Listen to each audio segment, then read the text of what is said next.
Et encore une nouvelle vidéo. Eh bien, vous allez vraiment tout savoir sur le scrapbooking à force. Alors aujourd'hui, on va voir comment on peut faire cet effet aquarelle, qui est vraiment très sympa. Et voilà, il n'y a vraiment pas besoin d'être aquarelliste pour savoir le faire et pour réussir à faire ce très joli effet que vous retrouverez aussi dans ce mini-album, ici, pour faire ces effets de couleurs.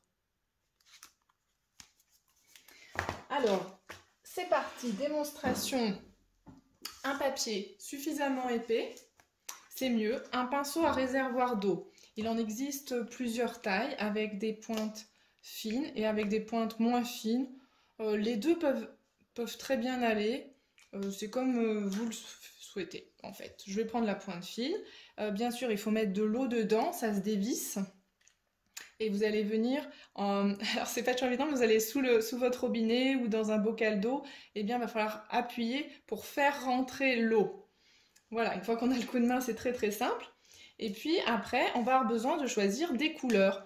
Alors dans les gammes d'encreurs Ink, on a plein de couleurs. C'est vraiment comme bon vous semble. Allez, je vais partir quoi? Un petit peu de vert aujourd'hui. Il vous faut une surface plastique. Là, je vais utiliser mon tapis de silicone qui peut très bien me servir à ça. Sinon, vous pouvez prendre voilà, toute surface plastique. Alors le verveine, on ne le voit pas énormément, mais il est là, il est sur la table. Et en fait, je viens en chercher avec ma pointe. Si vous voulez, vous pouvez prendre une petite feuille de brouillon pour pouvoir faire un petit test de couleur avant de vous lancer.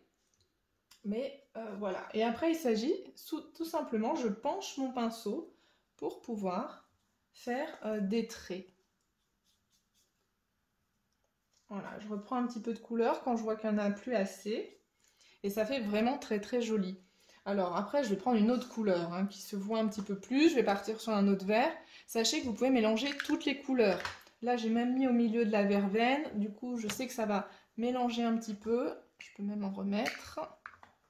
Voilà, pour avoir un vert plus doux que le vert émeraude. Et voilà. Alors, si j'attends pas trop que ça sèche, de toute façon, ça va aussi se mélanger sur le papier puisqu'il est encore imprégné, ce papier. Il est encore un petit peu humide du premier passage que j'ai fait avec la première couleur. Et ainsi de suite, vous pouvez continuer avec plein d'autres couleurs si vous le souhaitez. Et ce que j'aime beaucoup avec cet effet, c'est vraiment de faire un fond préalable à un tampon. Voilà, de le faire avant un tampon. Hop. Je vais en prendre un. J'ai un petit lapin qui est tout mimi. Voilà, qui peut être très sympa par-dessus. Alors bien sûr, il me va falloir d'autres choses pour décorer ma carte, mais voilà, ça va déjà faire quelque chose de très sympa. Prenez une couleur qui va trancher. Je peux très bien utiliser quand même celui-là. Voilà, je prends la couleur la plus foncée. Voilà.